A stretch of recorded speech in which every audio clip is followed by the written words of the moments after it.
Cuma saya nak pergi pada apa yang Puan Ainun sebut tadi. Satu sisi yang saya pada soal bahasa tadi. Orang Melayu, orang Arab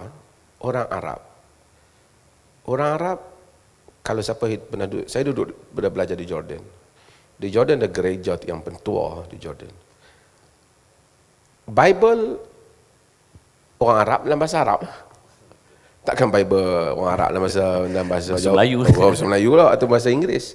Orang Arab dia. Bible Arab dalam bahasa Arab. Kitabul Muqaddas dalam bahasa Arab.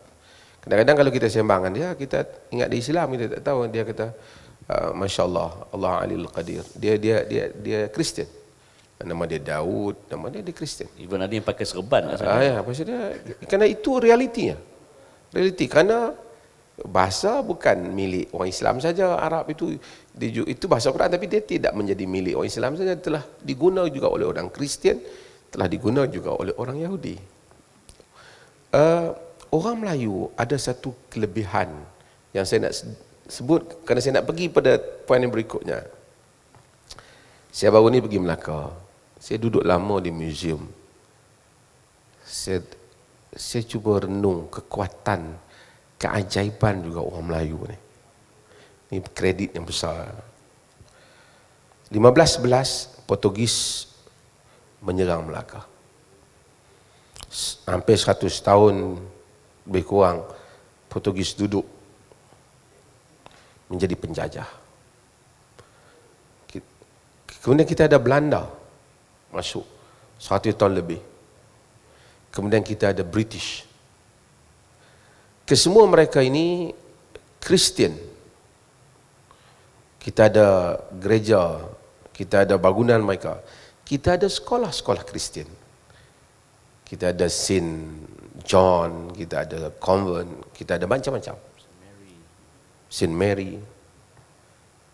Tetapi kita tidak ada orang Melayu ataupun mana-mana kabilah keluarga Melayu yang Kristian. Kehebatan ketika itu. 500 tahun dengan segala agendanya gagal untuk mewujudkan sekalipun satu keluarga kecil Melayu beragama Kristian. Ada Kristian Melayu di Indonesia.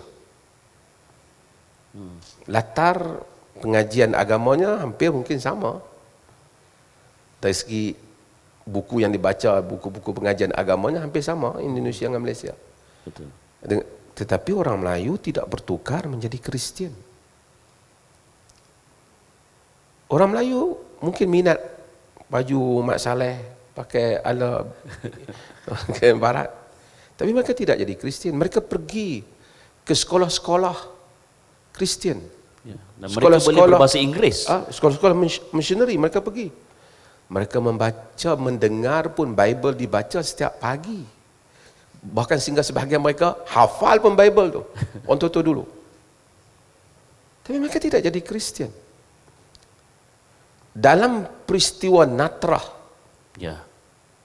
Maria Harto. dalam peristiwa Natrah pada tahun 1950,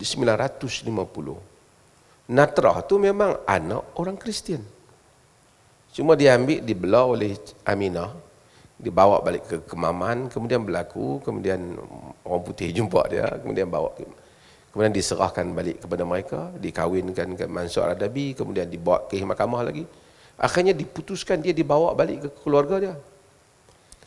Orang Melayu buat tunjuk perasaan, demonstrasi, membantah seorang anak angkat yang asalnya Kristian dah masuk Islam.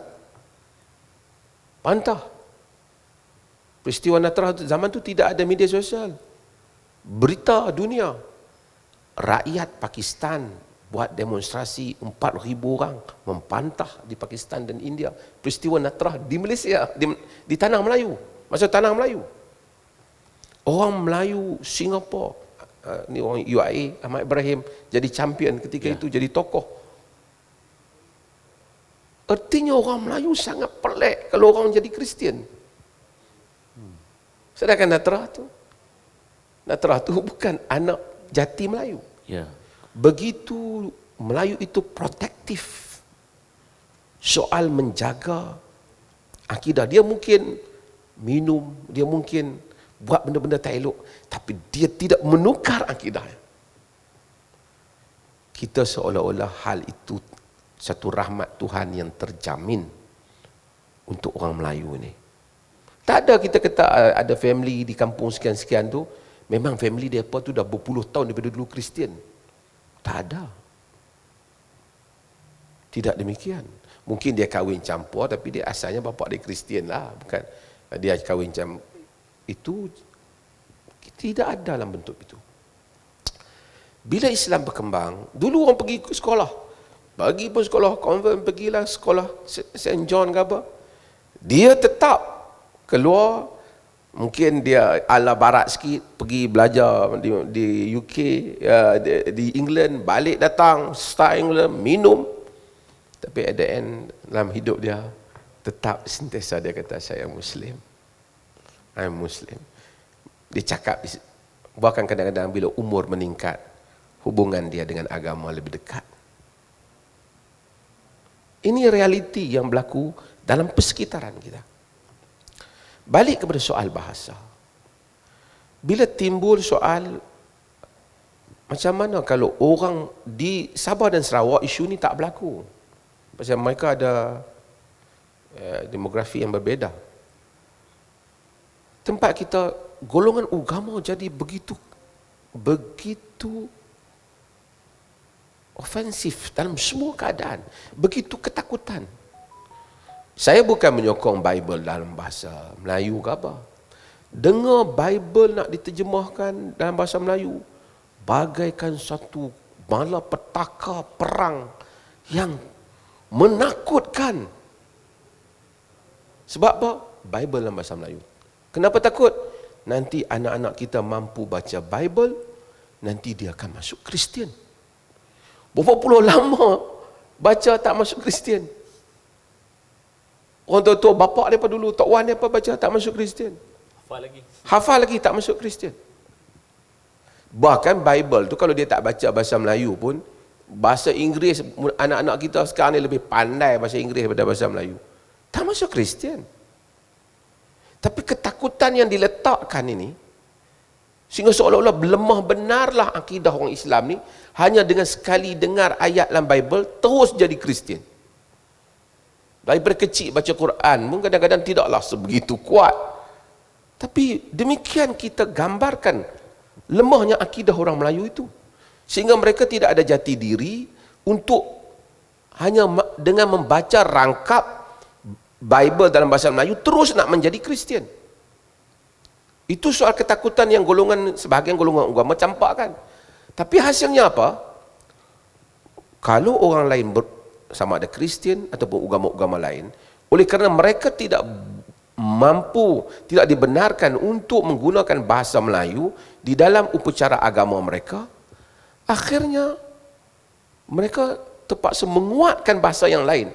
Kerana macam mana pun kita bercakap dengan kawan kita dalam bahasa Inggeris ke apa, tapi apabila kita nak berdoa pada Tuhan, kita memilih bahasa yang terdekat dengan diri kita, yang lebih dalam untuk kita, Pak. Mungkin bagi orang yang belajar Arab ni, dia tahu kalimat-kalimat Arab itu lebih dalam maknanya, dia berdoa dalam bahasa Arab ataupun dia berdoa dalam bahasa yang terdekat dengan dia.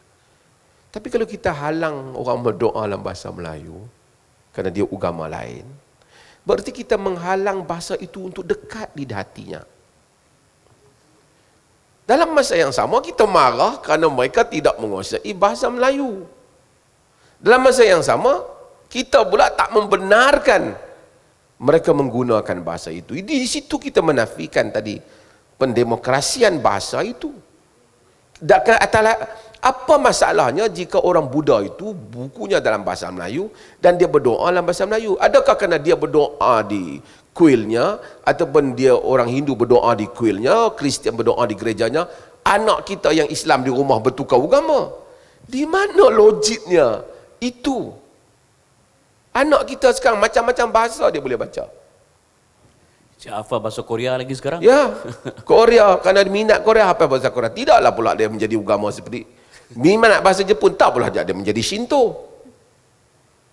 Kita sentiasa ketakutan. Golongan ini meletakkan ketakutan mereka itu kepada masyarakat. Hasilnya bahasa tidak berkembang. Hasilnya bahasa tidak berkembang. Saya bukan nak menggalakkan masalah Bible. Saya ini kadang-kadang kita menyukarkan hal itu. Seolah-olah kita jadikan perjuangan agama sehingga sebagian orang bukan Islam kata, kenapa Islam tak benarkan bahasa Melayu dicakap di gereja? Saya kata, tak adalah Islam tak benarkan. Islam tak benarkan bahasa Arab dicakap, bukan bahasa Melayu, bukan bahasa Quran, bahasa Arab dicakap, digunakan di gereja Arab. Tak ada satu negara Arab yang larang bahasa Arab digunakan di gereja-gereja mereka. Orang Kristian banyak di negara Arab. Ini kadang-kala Dewan Bahasa mungkin kena berfikir langkah ke depan. Bukan soal kita apa ketakutan yang mereka takut itu. 500 tahun lamanya orang Melayu tidak bertukar agama. Ketika tidak ada kerajaan Melayu, ketika mereka menjadi kerajaan, mereka menjadi penjajah, ketika mereka boleh paksa, boleh merampas tanah, sehingga orang Melayu dalam bahasa macam Belanda minta tanah, pun orang Melayu tak mengikut agama orang Belanda. Tiba-tiba dalam era yang dikatakan kuat agama ini, ketakutan-ketakutan ini dicampakkan ke dalam diri sebahagian awak kita. Saya rasa hal ini mesti dibetulkan. Itu maksud saya. Terima kasih.